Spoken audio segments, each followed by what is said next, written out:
Good morning. This is the Notre Dame Journal of International and Comparative Law's annual conference on privacy in the age of surveillance, the good, the bad, and the ugly. This is the morning panel. And for panel one, where we focus on the ugly, we have two excellent speakers joining us today. First off, we have Professor Sheena Chestnut Greitens, who is Associate Professor at the Lyndon B. Johnson School of Public Affairs at the University of Texas, Austin, where she is affiliated with both the Clements Center for National Security and the Robert Strauss Center for International Security and Law. Her work focuses on East Asia, authoritarian politics, and American national security. She is currently working on two main research projects, one on China's internal security policies and their implications for China in the world, and another on authoritarian diasporas, particularly focused on North Korea. We extend a warm welcome to Dr. Greitens, and most especially under the circumstances that she's in Texas at the moment. Thank you for attending our conference today. And for our second speaker, we have Mr. Amir Rashidi, who is the Director of Digital Rights and Security at the MIAAN Group. He has over 10 years of experience in digital security and rights in Iran. Mr. Rashidi is an expert on Iranian internet censorship, cyber attacks, and security trends. He worked as the Internet Security and Digital Rights Researcher at the Center for Human Rights in Iran, where he conducted in-depth research, data collection and analysis on internet security and access in Iran, internet policy and infrastructure, and the tools and methods of state-sponsored censorship and hacking. A warm welcome, or I should say a snowy welcome from Notre Dame to both of you joining us in this panel this morning. So the way that we have for this panel, we're at 9:30 to 10:45. I will invite both speakers to give opening remarks first, and then try to interject a few questions to begin with as we start taking a look at the questions as well from the audience based on your remarks. So may we begin with Dr. Greitens. Yes, thanks to everybody for gathering on a snowy morning at Notre Dame, and thank you very much for having me. Glad to be able to join you despite the current conditions in Texas.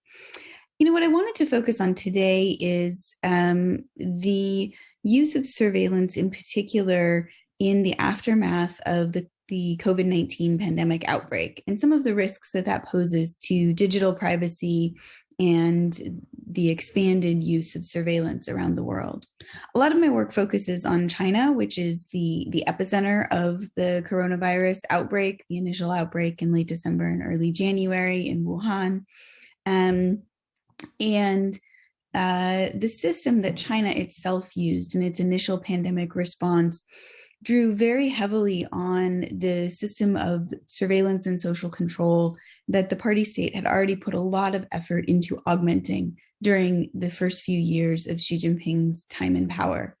So there's the use of high-tech surveillance and collection devices, such as, you know, some of the things that we see featured regularly in the news: facial recognition cameras, license plate readers, door entryway scanners, and things like that. But what's also really important to understand about the response is the sort of public security backbone of these systems, where there's been a lot of effort put into solving what Premier Li Keqiang called the problem of information islands. So for a while, China was collecting a lot of information on citizens, but actually didn't have a way for different systems and collectors to talk to each other and for that data to be merged and used in governance. And so in the last sort of 5 or so years, it's been a priority in the 2016 to 2020 5-year plan on informatization, is the name for it, has had a particular focus on resolving these so-called information islands. And the end result of that has actually been to create back-end data integration platforms, usually either based in or controlled by the offices of public security, so the policing apparatus that is used to enforce social control. And so even though what we saw in China's pandemic response was that The frontline workers were sort of local bureaucrats, people who are called grid managers, local grassroots governance. The back end of the surveillance and data integration system is housed in China's internal security system, its politics and law system, and local data is often stored in under the auspices of the local security department. And so it's actually, and the phrase that China uses for pandemic response, prevent and control, is also one of the phrases that's been a really important, almost doctrinal slogan under Xi Jinping in terms of his approach to managing dissent, potential internal instability, contentious politics, challenges to the party state, et cetera, et cetera. And so it's important to note that the pandemic both built on a system of surveillance and social control in China that had already been augmented and strengthened quite a bit, but the pandemic provided further justification for and opportunities to add to the capabilities of that system. So private tech companies developed an app that collected a lot of health data. Scanners were allowed to monitor people's movement. And I was just reading an article last night by a couple of folks who work at the Beijing People's Public Security University. So they're part of the Chinese sort of the university that trains and researches policing and public security in China. And they give the example of, somebody in Shanghai having a motion detector and a camera set up so that if someone breaks quarantine, leaves their apartment, even opens their door to their apartment for any reason, that an alarm will go off and the camera will send the footage to the local public security bureau. And so we've also seen the use of, health code apps and things like that to limit movement, limit access to public spaces, in some cases limit access to public services until they're brought to the person in residence. And so then the question is what the implication is for the rest of the world, right? And we know from history that when the major powers in the international system are not democratic and are not protective of civil liberties, that even if a hegemon or a major power is not trying to, quote unquote, spread their model or export their model, that the effect is to corrode democracy and civil liberties long term. So it's really common, especially in Washington, D.C., where I spend at least some time participating in policy discussions, to hear a debate over whether or not China is intentionally exporting its model. And the reality is, I think that's probably the wrong way to look at it. There are certainly features that China is exporting. In some of the research that I've done, we've tracked safe city policing and surveillance platforms that have gone to at least 80 countries worldwide, both democracies and autocracies. Typically, those are countries that have a strategic partnership with China, and we find they actually don't work very well for reducing crime, but statistically, they do contribute to a decrease in freedom and an increase in repression. And so these systems that are exported do have a really negative impact. In terms of an overall model, usually that means something much more comprehensive about governance. And I don't think the Chinese the word model is hard to use for China because the system itself has been very experimental since the Maoist days. So the way that things are done in Shanghai is different than the way things are done in Sichuan, is different than the way things are done in Xinjiang. And there's always been this sense that the central goals and priorities, in this case, surveillance and maintaining social order, need to be adapted to the conditions in different locations, which makes it kind of hard to say, okay, well then what's the model that's being exported? It seems to me that it's much more important to look at this and say, rather than some intentional plan to sort of create a Maoist or Leninist or a Chinese style system of government abroad, it's like a menu. There are individual features that are being exported and provided internationally. And regardless of the question of intent, whether it's companies or the party state, in different circumstances, it's probably both. Regardless of the question of intent, which we tend to get hung up on, the impact has been quite negative on repression and civil liberties worldwide. And the pandemic, we see, one of the things that can contribute to the loss of democracy, the erosion of democracy, or the advance of autocratization is the use of emergency powers. statistically in recent 20th century history, 21st century history, those are associated with a decline in the levels of democracy in a country. And so the use of emergency powers, I think, is in pandemic response is at least a warning sign that we need to be looking carefully then at what is being subsequently done in terms of privacy and surveillance. I'll close only by noting that there are a few cases where countries, particularly countries that have had past experience with an infectious disease outbreak, have thought through after that. So I'm thinking particularly of Taiwan after SARS in the early to mid 2000s, and South Korea after its MERS outbreak in 2015, both went through and the legislature debated and overhauled the infectious disease or the legislation that was used to govern infectious disease outbreaks. And that gave a democratic country under less time pressure, less of these emergency conditions, a chance for the legislature to debate, to look at trade-offs, to look at what surveillance do we want to allow in the health area in particular in this case, who should have access to that data, how long should it be retained, and what kind of democratic oversight and accountability should there be. And so, having that past experience let us see that there are places, democratic political systems, that have used some surveillance, but that have made it proportional and very limited in terms of the scope of what they collect. It's time limited in the sense that the data is deleted and audits are done, and the whole process is subject to democratic accountability, which gives us, I think, an alternative model to look at for how we might want to handle challenges to privacy and surveillance in an age where there's just a lot of environmental and public health pressure to expand the use of these tools, but to do so in an emergency powers or state of emergency condition, which long-term we know is a slippery slope and a dangerous place for us to be. So as I look at the world right now, that's been the biggest concern over the course of the last 12 to 15 months, is the availability of these tools, in particularly coming from China. There's already active export pathways for this technology. And so it's really going to be incumbent on the countries on the recipient end to have the kind of both technical and legal and regulatory safeguards in place to prevent the misuse and abuse of this technology. And I would probably start by looking at places like Taiwan and South Korea for the limits and safeguards that they've put in place.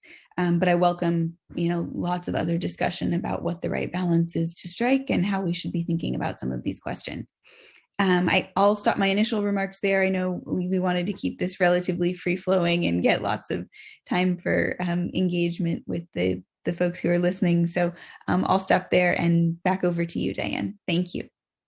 Thank you very much, Sheena. Already we're collecting a lot of questions, but let me proceed to Amir because there's a ton of questions, especially in the interesting discussion on public health surveillance and limits in a state of emergency. So let's turn over to Amir for his viewpoints on this particular issue. Sure, thank you very much for this opportunity. I think before going to that specific topic, I want to have an overview of the situation of internet in Iran, how the Iranian government actually managed the information flow in Iran, and then we can have a better understanding about the specific topic we're talking about. Iran has a really kind of unique situation when we want to compare it with other dictatorship government around the world. Because after basically the 2009 presidential election, they realized internet is a fantastic tool to be used against a dictatorship government like Iran. So they started to invest a lot on infrastructure and definitely, of course, surveillance in so many different ways. And the solution they came up with, it was really interesting, again, when we compare it to other countries. So they come up with their own internet. We're talking about the localization of internet in Iran. And they created their local infrastructure in a way that they are kind of independent from the rest of the world. So if one day Iran decided to shut down the internet, as they did 3 times in the past, they actually, nothing happened inside the country. The local network is working perfectly fine. You can get your online taxi, you can pay your bill, and everything is fine.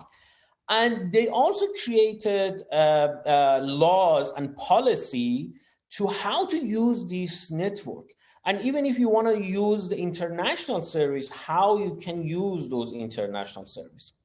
So all of these infrastructure and hardware and software infrastructure as well, they are powerful tools for the Iranian government not to only control the information flow, also to basically do the mass surveillance on the entire population. Iran is promoting and basically encouraging everyone to use the local services, local app store, local even operating system, everything that you can imagine, email services, everything you can imagine, the local version inside the country. So by using those services, actually you are handing over all of your data, all of your behavior to a government that for sure that they're going to use it against you. Just in the last event, Google just kicked off an Iranian app named DigiKala, which is like Amazon in Iran, out of its Play Store, because the app was actually scanning the entire phone of users, collecting every single application user is using. And I'm just asking question myself, like, imagine Amazon someday doing that to you. Why they need those information, and how they share it, with whom they share it. So that's actually situation that we are dealing with in Iran. And again, keep that in mind. Most of these companies, they are, even if they are private companies, at the end of the day, they have to basically listen to the government, listen to the judiciary, because otherwise, if you don't obey the whatever they call it law, they're gonna shut down your business. So at the end of the day, even if you are a private company, you still need to accept whatever request is coming from the government. On the other side, we are dealing with the U.S. take sanctions as well. So you are in Iran. You are not literally safe in Iran if you want to keep your data inside the country. So what's the best solution? Move out and you keep your data outside the country, right? But that solution also is kind of impossible because of the U.S. take sanctions. So especially since when Trump was in office, and after his what was that project, maximum pressure campaign, that actually all of the international data center, they stopped giving service to the Iranian people inside the country. So the people in Iran, we left them without any protection and any solution. In COVID-19 era, so we had one application that was produced by a private company, but that company was working closely with the Ministry of Health in Iran. And the application idea was like really simple, like this, all of this contact tracing application we talk about all around the world. And that application also had 2 issues that I kind of mentioned it. One was sharing the data with the government. They were open to like giving recommendation, what kind of data they are sharing, and in terms of their policies. But that application was also kicked out from the Google Play, again because of the US take sanctions. So Iran is a really complicated case. So at one side, you need to deal with the mass surveillance, the internet shutdown, the national internet in Iran. And on the other side, when you want to basically finding a safe place, that place is not exists because of the political conflict between Iran and US, and those take sanctions. Not to mention that Iran actually running a lot of hacking, state-sponsored hacking all around the world. And I think, again, those hacking are not really sophisticated and advanced hacking, but again, they are very effective because they are launching those attacks in like mass numbers. It's not one, two, it's like a lot of times they launching these kind of attacks. And at the end of the day, many of them are could be effective. So yeah,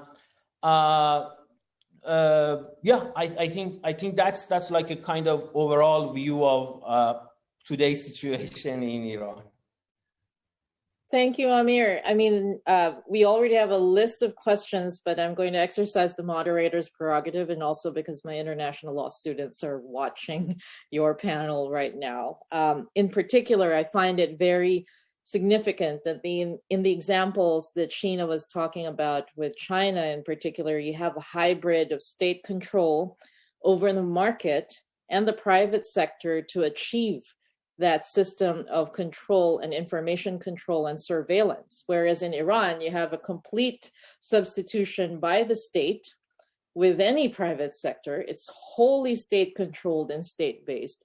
That launches further, or rather results in the erosion of any spaces for maintaining privacy, when it's the government that basically controls information flows, where China tries to give an illusion that there are spaces of privacy. Iran doesn't even bother to have that illusion of spaces of privacy. So my question, first of all, to both of you is there still, at least for either population subjected, whether it's the Chinese population subjected to the forms of information control that are exercised by the Chinese government, or Iran under the kind of infrastructure that you've described, Amir, is there still any durable space left for populations to try and seek privacy? Does that mean we just have to unplug? Does that mean citizens just have to, if they want to be private or free, completely disconnect from the internet, from the structures of data control and surveillance, one way or the other? Can we really be off the grid in either China or in Iran? Let's start with you, Amir, and then move to Sheena. Sure. Well, one of the, I'm among a lot of legal and law experts.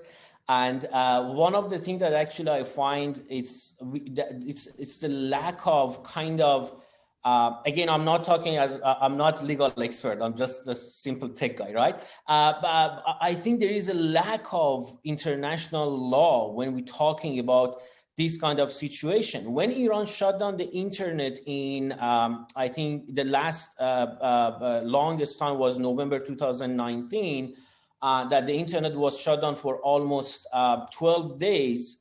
I participated to the Internet Freedom Forum in Berlin and tried to see if, like, internationally, like at the UN level or something, we can have like a solution. And it turns out that there is no solution for that. And that's my biggest fear, because maybe in terms of technology, like Russia or China, there are more advanced, but in terms of the way that Iran actually is dealing with the internet is like collective, everything from like everywhere. Like we have WeChat in China, Iran adapted WeChat like for the national wide, the entire country. We're talking about the Russian, that they have a law for creating the national information, the national infrastructure for the national internet. Iran already did that.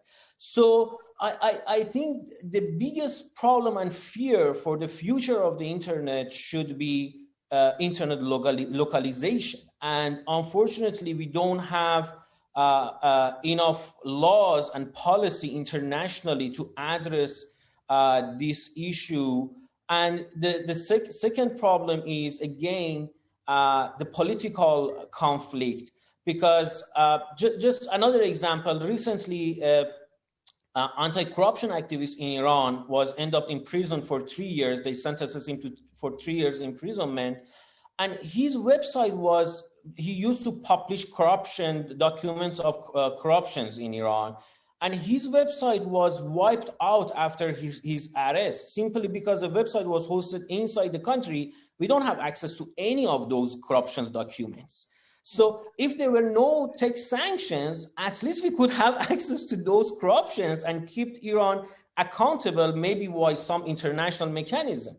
So I guess also the tech sanctions need to be addressed when we're talking about the internet localization and surveillance and like use of internet. Thank you, Amir. Sheena? Yeah, it's an interesting distinction that you highlight about the sort of the use of private tech companies in China versus their absence in Iran. And I think that's actually something really important to understand about how China's surveillance state and surveillance technology infrastructure has operated in terms of its relationship with the rest of the world. So, I think part of the reason why China relied on private companies is that private companies were more able to get the benefits of global innovation in some of the baseline technologies needed to develop surveillance capabilities that the Chinese party state then applied to very specific political conditions. But there's this long history in China going back sort of, to the pre-CCP era of taking technology, learning what you can from abroad but then always applying it with a Chinese purpose in mind and for the benefit of China at home, right? And that's something that's come up a lot in our debates about tech transfer and other facets of this issue in U.S.-China relations. But I think it's important to understand that the presence of these large and important tech companies as private or semi-private actors poses a real challenge to the Chinese Communist Party. And so what we've actually seen, under Xi Jinping, as we've seen, increased reliance on this technology for governance, is also an increased effort by the CCP to strengthen different mechanisms of control over those companies, whether that's, the establishment or strengthening of party committees at the multiple levels of companies that operate inside the PRC, excuse me, or a national intelligence law that was passed in 2017 that says, look, if the Public Security Ministry or Public Security Bureau goes to a company and asks you to turn over, this information for national security purposes, there's really no provision in the law that allows you to say no. The question is sort of how automated and proactive companies are, rather than the fact that if a request is made, there's no real question about whether or not they can turn it down. I do want to highlight that there was just this recent case where, or report in, I think the Wall Street Journal, maybe the New York Times, I can't remember which outlet I read it in, my apologies, that talked about a tech person being potentially under investigation for having provided information to the Ministry of Public Security or a Vice Minister of Public Security, Sun Lijun, who's been under investigation and is clearly in political trouble.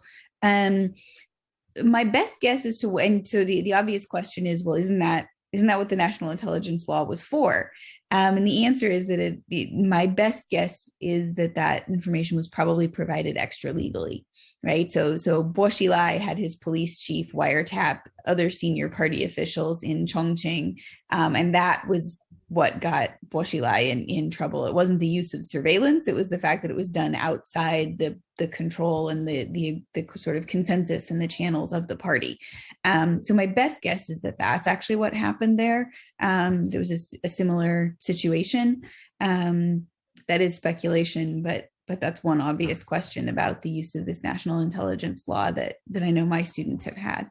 So, I think that it's important to understand that there is this ongoing sort of reassessment by the CCP.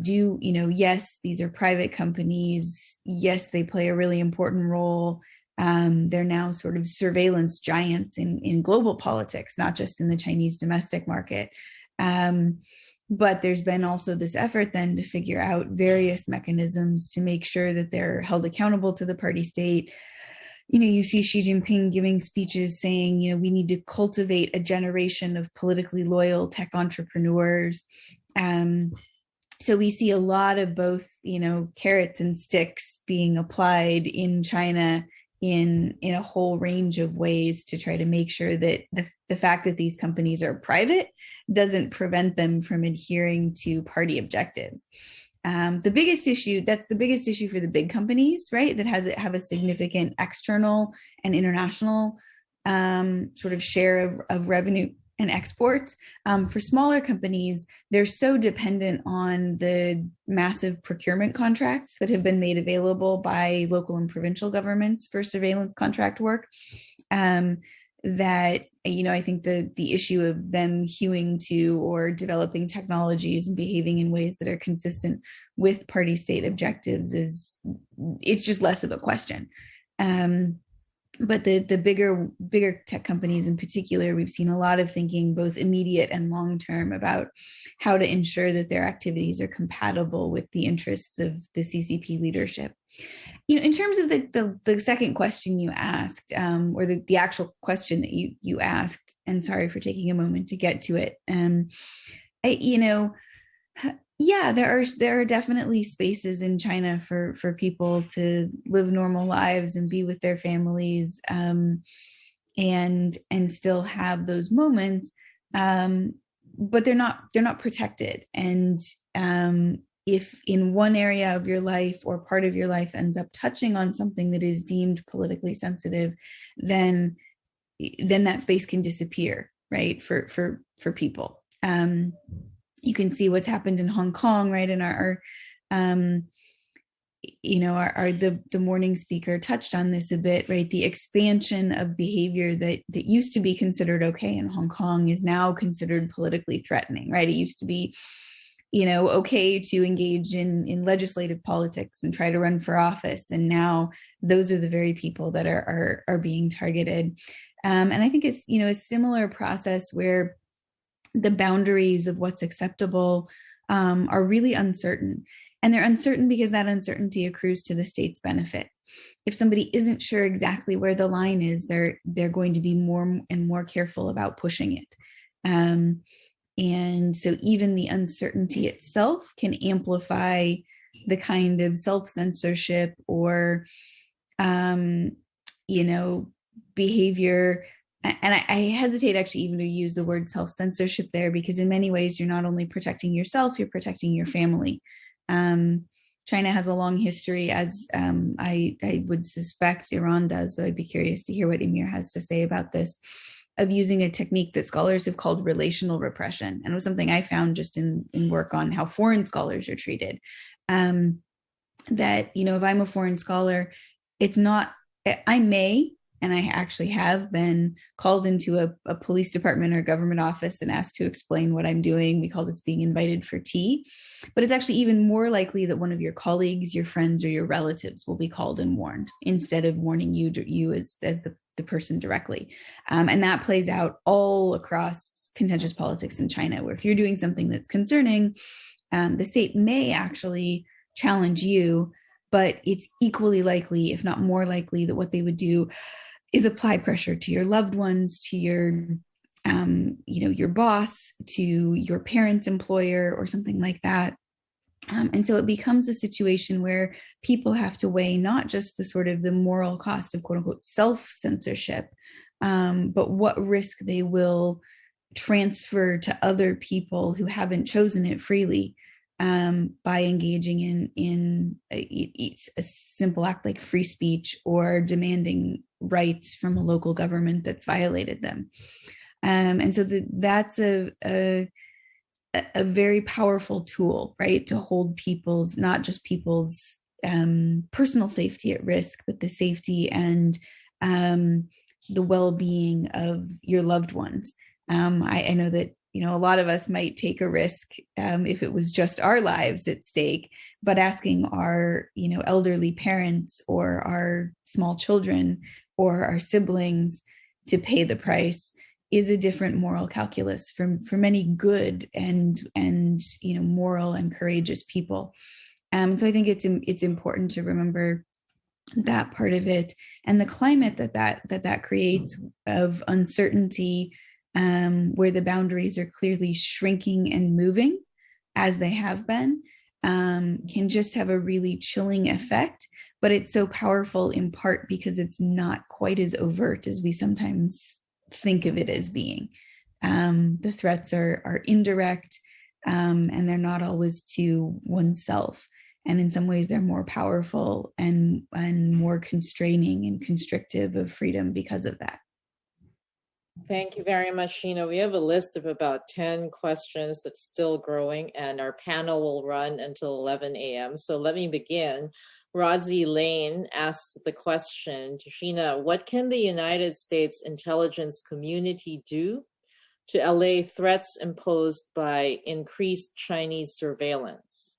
Are there any international law hurdles that have to be cleared before such steps could be taken? That is a great question, and I hope I am not an international lawyer. So China has what we call a political legal system, the Zhengfa system, and I am on the Zheng side, not the Fa side, meaning I do more the politics and the law than the law. So let me, with that caveat for my answer, you know, I really look to people like David Kay, who I believe is speaking later today, for the answer in terms of which international legal mechanisms would be appropriate. And I know from reading his work, which I think really highly of, both at the UN and his book, that he's talked about the export of surveillance technology as kind of a regulatory Wild West. It really isn't clear, you know, what states can export, under what conditions, what controls should be put on either the domestic development and use of this technology or its international transfer. This is just a really underdeveloped area where technological development has outpaced international law. So I would think it would be a great area to be trying to work on in international law. Super challenging, obviously, but there's so much at stake, and so much that these efforts really matter. So, you know, I would probably ask him that question because he'll have an answer that will be more useful to folks who do international law. But I guess the other thing that I will say is that, you know, the United States, there are certain international standard setting bodies. So the UN has the International Telecommunications Union, and, you know, there's been some media reporting on this. China, again, organized, you know, a set of domestic actors, both government and private, to come up with the desired standards that it wanted that were favorable to Chinese companies and to the Chinese political system. And it's been very, very aggressive at and proactive at submitting those standards to international bodies and trying to get them accepted.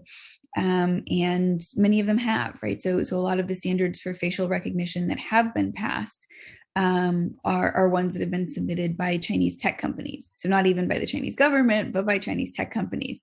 And it just seems like the United States has been really on its back foot, as have other, you know, Western liberal or non-Western liberal democracies, right? We haven't seen, you know, corresponding submissions from places like South Korea or Taiwan or Australia or New Zealand or Latin American democracies or places in Western Europe or Canada, right? And I would really like to see a lot more proactive effort and coordinated effort on the part of liberal democracies to try to, shape international standards in such a way that they're more compatible with liberal democracy. My hope is that we'll see, again, this is my hope is that that's something that we'll see the U.S. government engage in and be more strategic about in the upcoming months. But we'll find out. Thank you. Question for Amir. So the question is, with respect to the recent influx, and the question is from Becca Pernesti. With respect to the recent influx in disguising malware as mobile applications, including Android apps, whose duty do you believe is it to educate users on identifying phishing and malware traps? How would you balance a proper education and awareness of these threats without spreading distrust in technology that is useful for mobilizing groups and organizations? That's a great question. It is, in fact, I'm getting this kind of question a lot. First of all,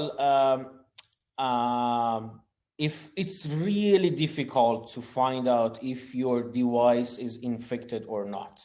I'm not talking specifically about Android phone because Android is a little bit different, but in general, it's really difficult, and educating people to find out if their devices are infected or not is honestly not an easy job to do.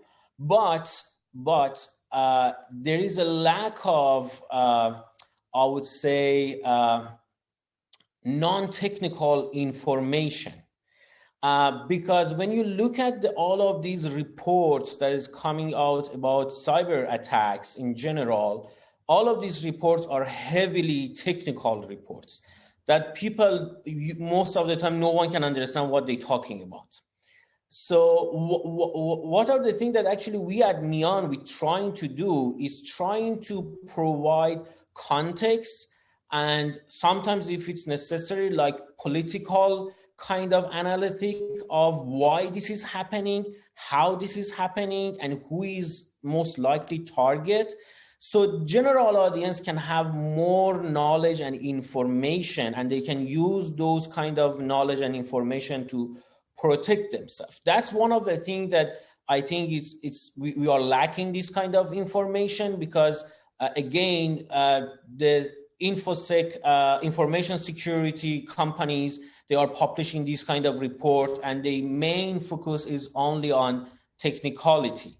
So we need more work, we need to have more background and explanation.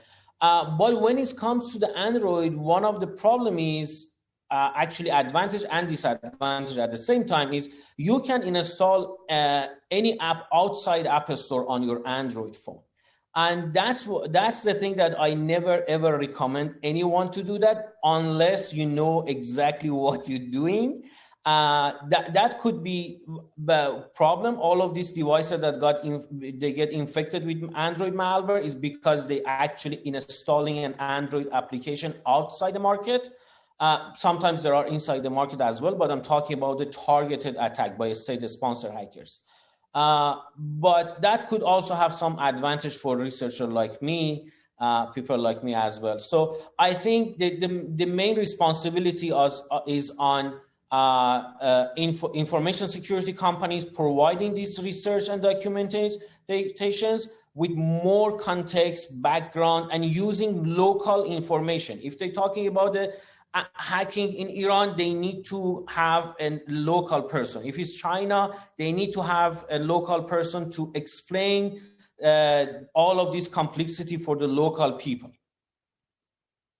Thank you for that, Amir. A question, actually two related questions. One from Ryan Kelly. This is addressed to both of you, who says that in a perfect world, would you recommend that governments increase surveillance in times of emergency and then just be pressured to relinquish those powers after the emergency?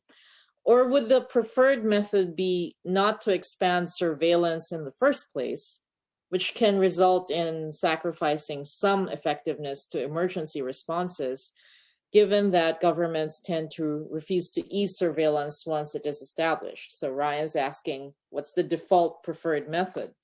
There's another question that's related to this. Charles Derrentier argues maybe what we should be thinking about is, instead of trying to protect a sphere of privacy, which is very easy to technologically breach these days, and you've discussed both models in China and Iran, wouldn't it be better to just try and spread the information, sort of democratize it a la WikiLeaks, that's collected through surveillance, so that the particularized impact or danger is lessened because it's ubiquitous, it's everywhere? It seems that both questions are trying to flip the model. Instead of asking about privacy in the age of surveillance, why not accept surveillance as somehow some sort of default and try to lessen the impacts of surveillance? Your thoughts? So I can take that one first if Amir wants a break from talking for a second. So to the second question, I think that the questioner is getting at a really important concept, which is, and the best way that I've heard this put was actually articulated by the digital minister of Taiwan, Audrey Tang, in a webinar on biosurveillance and its use in China and Taiwan. And her comment was that surveillance makes people's activities legible to the government. And so it needs to be balanced in a liberal democracy by transparency that makes government equally or more legible to the people. And so her point was that for every, the amount of surveillance that Taiwan engaged in needed to be really transparent and have really clear democratic and citizen oversight.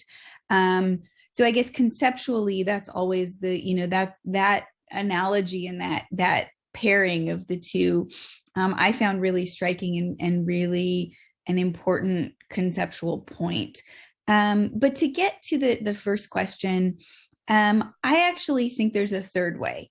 And that third way is why I mentioned the examples set by South Korea and Taiwan, which is that I think it's better to think through ahead of time some sort of emergency provision law or legal framework, right? It's probably going to differ in different countries. So in South Korea and Taiwan, I believe both are infectious disease legislation that specifically deal with what powers can the government augment during an infectious disease crisis and what can they not do, right? And I think it's important that legislation was developed after the crisis was over, so they had some knowledge of what it would look like and what people would want to do, what norms or they would want to erode or what powers they would want to expand. And I don't say that in necessarily in a normatively judgmental way, right? Often, this erosion is done by people who feel responsible, who have, an exigent situation that is threatening health, security, safety. But what I like about the approach that both of those countries took is that there was a guaranteed expiration date, right? And there was a sense of, okay, you can go this far and you cannot go any further. You can collect this data, but not this stuff. These people in the government can look at that data and these people cannot, right? So it also separated, it was proportional in terms of which parts of the government could access it. It wasn't like anyone in the, thousands to millions of people who are in the civil service in both countries could go look at their neighbors, video recordings, right? That would be grossly intrusive. So there were limits on, the necessary type of data collected, who could access it to try to make sure that the surveillance was not more intrusive than it needed to be. And then there was this clear predetermined, legislatively determined expiration date. And all of this was decided in the legislative process. And in at least, I think in both cases was subject to judicial review. So, different countries may end up with different set points about what kind of surveillance they are willing to tolerate during various types of public emergencies. But to me, the important point is that in a democracy, there should be some minimum basic protection for certain fundamental, inalienable or non-derogable human rights. And what is the powers that are expanded, the surveillance that is expanded should be expanded in very narrow ways for a very good reason, and it should be limited in time and scope. And that whole process needs to be done via normal democratic politics as much as possible, right? So what we've seen is that the use of emergency powers without that legal framework is where it becomes really dangerous to the long-term health of privacy and democracy, right? In an emergency, we all make compromises, right? Many of us probably don't find wearing a mask super convenient, but it makes a whole lot of sense for all of us to do it in order to protect ourselves and each other from a novel virus.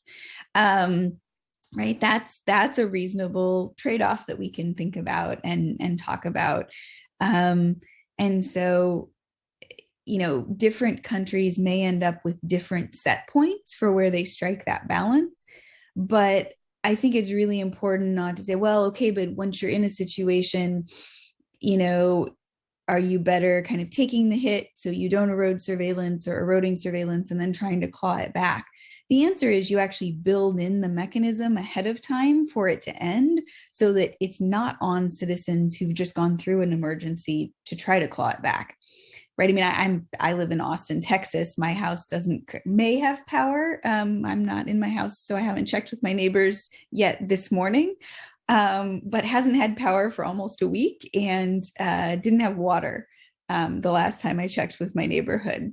So, expecting people who've been in that kind of crisis, who are then going to go back and try to pick up the pieces of their lives, to also then be responsible for saying, hey guys, turn off this stuff downtown that you did when I didn't have access to the internet and I couldn't really figure it out. And I don't know quite what you did, but like now it's on me as a citizen to get that walked back, is not the ideal way to run a democracy, right? It should be, citizens shouldn't be asking for power to be returned to them from the government. It should reside by and large with citizens and is delegated to the government insofar as it's necessary and specific, for citizens to do that so the government can get stuff done. And it's important that the government gets stuff done, right? I mean, water and power are pretty darn important, as, millions of people are finding out in Texas this week. And I'm saying that kind of glibly, but it hasn't been funny for a whole lot of people. So I think the issue here is that there's a democratic way to do this. It needs to be done democratically, if at all possible. And the law can set the limits ahead of time, both in terms of scope and time of the use of surveillance. In terms of sunset provisions or automatic reviews, and then audits after the fact to ensure that things were actually done according to the law. I think those tools need to be built in ex ante as much as possible to try to avoid exactly that choice that the question raised, which is frankly one I'd prefer that we all avoid as much as we can by having, good planning and using the democratic tools we have to work through this ahead of time. That's the way that we can limit the risk that they'll be wielded in an undemocratic way once a crisis hits. Sorry, that was a bit of a long answer, but that's how I would try to think about it. Thank you, Sheena. Amir, Sheena's talking about democratic expectations of privacy. How do we contrast that, going back to the same questions? Because in this instance, the two people who've asked questions about this precise balance between emergency and surveillance, privacy and surveillance, how do we balance that in a situation in Iran, where you have groups seeking to democratize, but the default is not democracy? So we have this debate when we talk about encryption as well, right? When we talk should Signal provide access to, like, if like really criminal person is doing something really bad, Signal, Apple, all of these applications should hand over data to the government or not. So that's the debate that we have everywhere when we are But yes, my personal experience, maybe I'm saying that I'm coming from Iran, right? I'm since I was born, I was dealing with these kind of issues. Maybe it's different for someone who born in, I don't know, Europe or US or anywhere else that they have like a democratic government.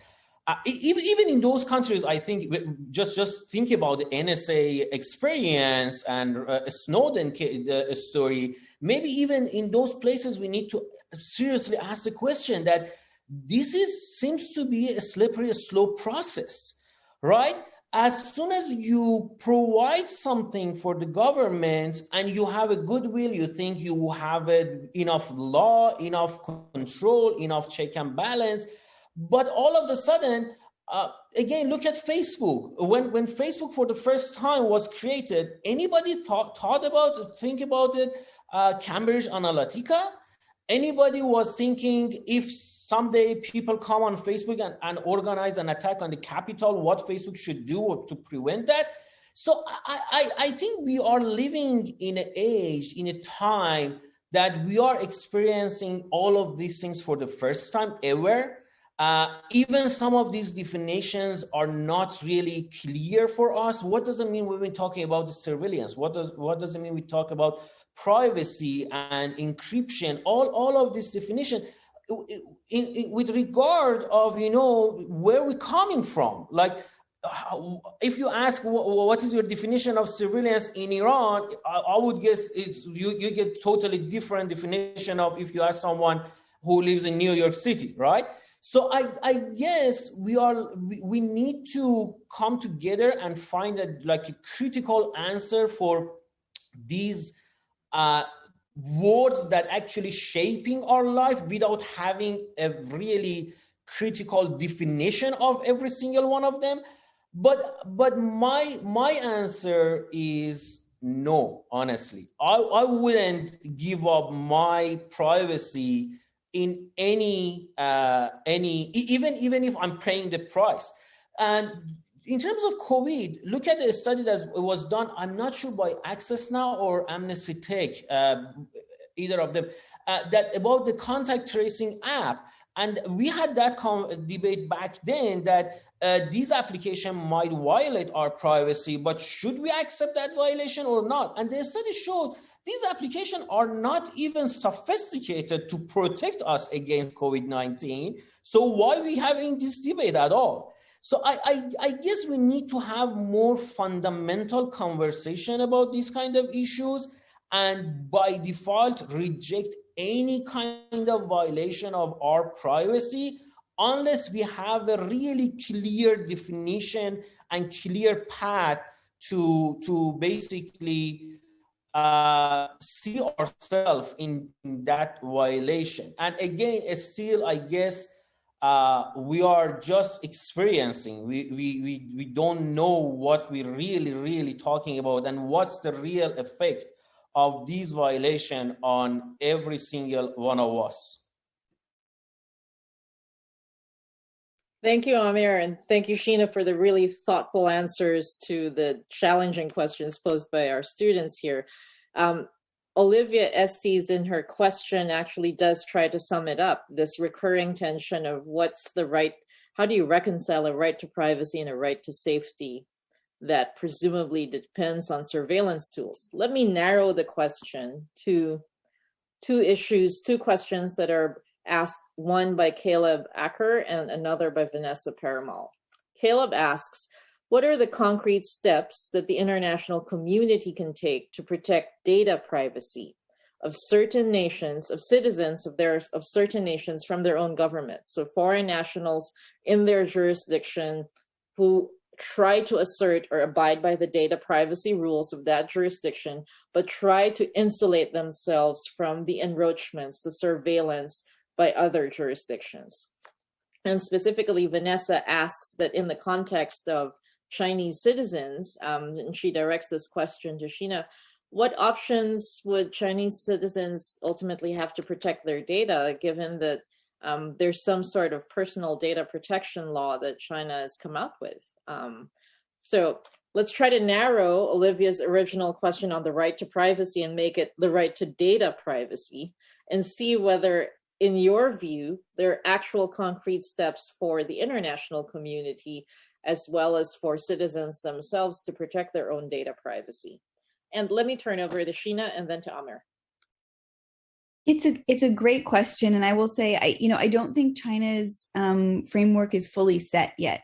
I would have to check where the data privacy law stands, but typically these laws go through a couple of rounds of revision. And the last I looked at, which was admittedly a week or two ago, that legislation was potentially going to be subject to some revision in the next round of meetings with the National People's Congress. It's also clear that there is some, pushback and some sense that that data privacy measures in China, or measures that infringe on data privacy, may have gone too far. So we've seen some academic journals, some sort of commentaries that are talking about maybe the line needing to be withdrawn. I mentioned to Diane a moment ago that there actually has been a legal challenge in the Chinese court system to the use of surveillance in China, but it's surveillance done by a private company. And the data privacy as it relates to private companies, there has not, to my knowledge, been a legal challenge to the government's use of surveillance. So I think there's, in China, it's a little bit hard to know what can be done, given how much that effort is in flux, or that framework has been in flux and is in flux. And unfortunately, I'm not terribly optimistic about the ability of external actors to influence Chinese law in this sense, insofar as, a lot of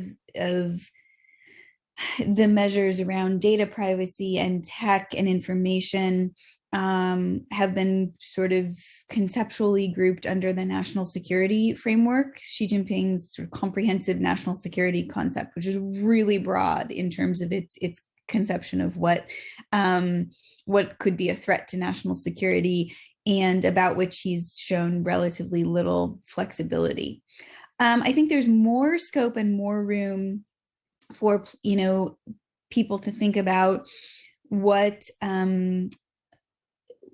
tools or techniques might be available if Chinese students or scholars or workers are outside the boundaries of the PRC. Now, the Hong Kong national security law is quite explicit that it tries to claim jurisdiction over those citizens and over these issues regardless of where someone is located. And we don't yet know how that will actually play out in practice. It may end up, again, being more a matter of politics than law, and power politics, which may not be a good sign. But, this is something I think a fair amount about in terms of what a university's responsibility is to try to protect academic freedom, for example, for students on campus. And that includes the significant number of Chinese undergraduate and graduate students who've come to the United States who want to be able to engage in the classroom discussions and the normal classroom debate and the trying out of ideas and the thinking through different scenarios that are part of a normal, quintessentially American higher education experience, but which can be compromised both by technology, but also by, sort of non-technological means, such as students in classes reporting on each other, which is something that has come up in a number of situations that I've followed with colleagues, or, Chinese student groups that sort of organized to speak for the Chinese student population, whether that student population is fully on board with that plan or not. And so we've had a lot of debates in higher education about how universities actually need to do things differently for Chinese students and scholars who are on campus, to try to ensure that their academic freedom is protected, sort of as an equal and fully participating member of an American, in this case, academic community. And I think those efforts are really important. I think it's going to be a disaggregated approach. But again, ultimately, I think it would be helpful to have a common approach to data privacy in Western liberal democracies, and we don't. Right? So starting from where we are, right? If you look at GDPR and you look at the European approach to data privacy, it is very different than the debate that we have had to date in the United States. I think that liberal democracies would be more effective at setting boundaries and protecting citizens or residents from intrusions on privacy in liberal democracies themselves, if that set of countries could come up with a shared standard and approach to data privacy. But right now, my concern is that, we don't have that, right? We don't have a common way of thinking about challenges to data privacy among liberal democracies, let alone thinking about what we might be able to do in a case like, China or Iran, to try to help people in those countries who seek data privacy in a much more challenging regulatory and political environment. And so I think, unfortunately, this is a walk before you try to run case. But even that, right, even getting this common approach to data privacy has been a bridge too far so far. And again, my hope is that will change, but maybe our keynote speaker this afternoon will have more to say about that and what a realistic pathway toward achieving that objective would actually be. Amir, before I turn to you, just to follow up on Sheena's point here and going back to the question on what the international community can do to take care of the data privacy of those who reside in their jurisdiction. Sheena brings a really interesting point. There is no common approach in liberal democracies, and partly also because of the location of where the major centers of data are. And to the extent that Europe takes the position that it does, it's very different across the Atlantic, where tech companies, the dominant tech companies, are also here in the United States. Do you see a relevant difference in taking a look at what concrete steps the international community can take to protect data privacy? Do you see a relevant difference in the assessment of those steps between the kind of surveillance that's imposed through private intermediaries, private sector intermediaries, which is what China relies on, vis-a-vis Iran, which created its own state-based infrastructure? Is there a basis for differentiation here as to those kinds of steps, given that Iran's actions are a little more direct, let's say, than, say, Chinese reliance on private companies? Well, yeah, I mean, I think if before getting to Iran and China, I guess we have a kind of good model of data privacy. If you look at the data protocol of European Union, do you hear me? I guess I got cut up for a second. That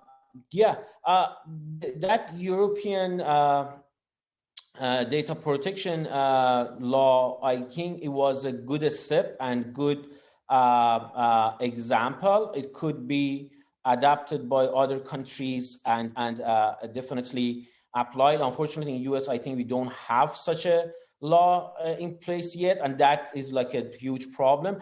But when it comes to Iran, actually, Iran tried to have such a law. They made a draft, they sent it to the parliament. Still, they are working on it. It's not finalized and it's not a law yet. But I don't know, honestly, what is the use of that law.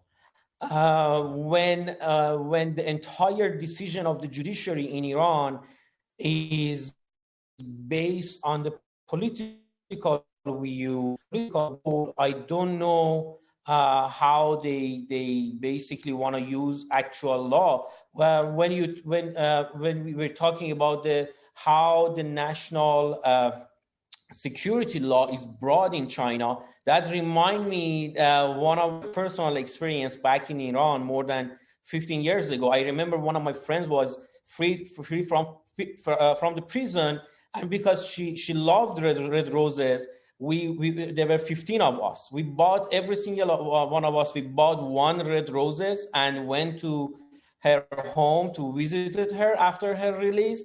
And when the government actually arrested us, summoned us, the question we had to answer was how US government paid for those red roses, and that was against Iran's national security. So we were basically charged with the national security, acting against national security. So in case of Iran is really, really, really different. And the question is, having these kind of laws is useful or not, I guess it's useful if we can bring Iran more, making Iran more engaged with the international community.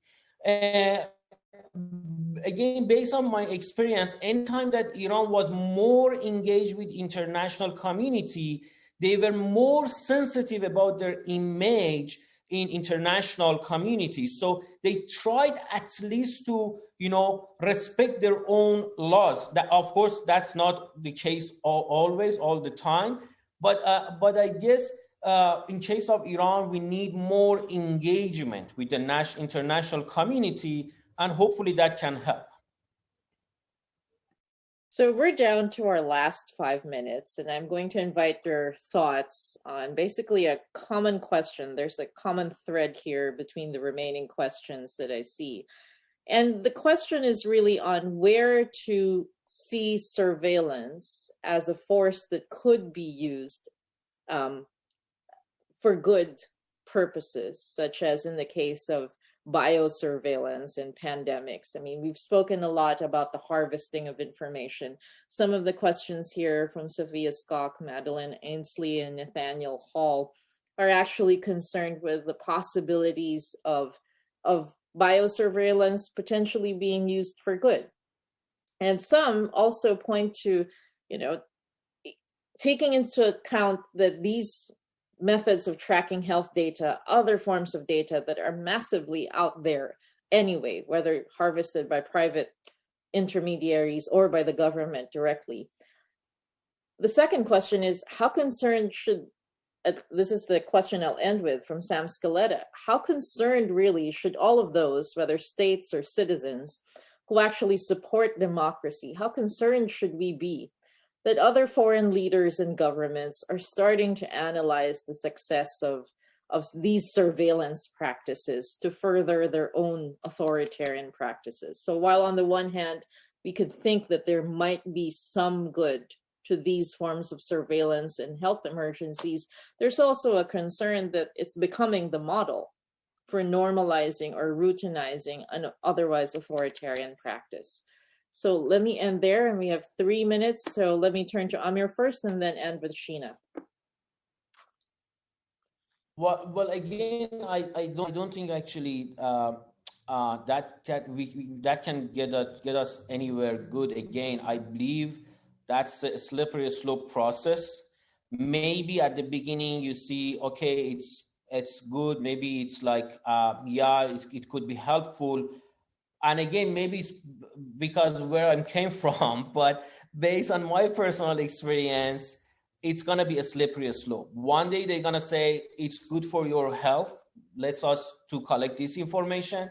The another day they're going to ask you for something else, and you never ever knows if they actually do that. Again, even look at the US example, the power that Congress gave to the Bush after the 9/11. It was based on emergency situation, but we end up with NSA that actually they use it in mass surveillance. So how we want to basically keep them accountable? And the question is, without Snowden, we ever know about this kind of mass surveillance? I don't know. So my answer is that's a slippery process, and we never should allow that. Thank you, Amir. And Sheena. Yeah, I mean, I think having looked at the ways in which surveillance gets abused, I tend to be pretty as a consumer and as where we have opt-in choices, I tend not to opt in, especially initially, in order to watch and see what the actual costs and benefits will be of that choice. And, again, that's a very individual level response. I have a running, debate with my mother, who complains that I refuse to put find friends on my iPhone. And they live in a different state. And she's always like, but I don't know where you are. And I'm like, I know, Mom, that's the point. Like, that's, not you personally, but so, but the point here is that I have that choice to make, and it's an informed choice as a consumer, right? And many people don't have that. I think a lot of people who signed up for Facebook didn't realize what the implications of the initial permission that they might have given in 2005 or 2006 or 2007 would be for the type of way that data is used and the data privacy implications of it in 2021. And so I think just that this is a case where the technology is almost always going to outpace our initial ability to regulate and think about the costs and benefits.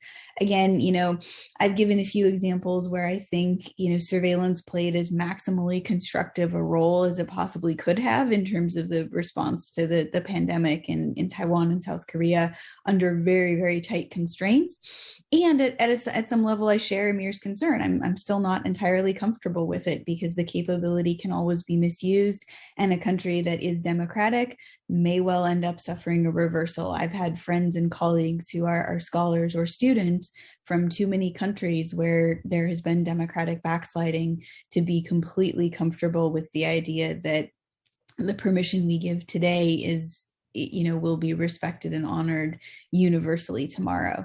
And so I think that really does call for all of us, just the direction of the way that we have seen erosions on democracy in multiple parts of the world suggests to me that there's a real need to be very, very careful and to have this very, very tightly regulated. So are there upsides? Yes. But again, I don't think it's possible to put the technical genie back in the bottle. So at this point, the question is less, should we not use it at all? That's probably just not practical and not a solution that I would spend a lot of time on because it just seems politically unrealistic. I think the question is, what is it that's politically feasible that can lead people to make informed choices and to have fully informed control over the way that governments and companies use this technology as much as possible. And so I tend to think much more on this disaggregated and micro level about what are the individual steps that we could take to try to keep the balance, right? If the thrust of technological development is shifting power toward the governments and the companies that are the first movers who know more because they're the ones developing these tools, then what are the steps that are necessary to kind of push back against that center of gravity and try to keep it in the democratic liberal space as much and as clearly as possible? And so that's, that tends to be the framework through which I approach all of these normative and policy questions. I'd like to thank Sheena Greitens as well as Amir Rashidi for a very engaging, lively first panel, especially on these issues. I don't want to get in the way of people getting their lunch break. As I understand the symposium schedule, there's a lunch break from 11 to 12:30, and then we will resume with the second panel at 12:30, which will be moderated by my colleague, Professor Mark McKenna. On that note, thank you very much for your participation. This is the Notre Dame Journal of International and Comparative Law's annual symposium on the theme of privacy in the age of surveillance. Thank you very much. Thank you.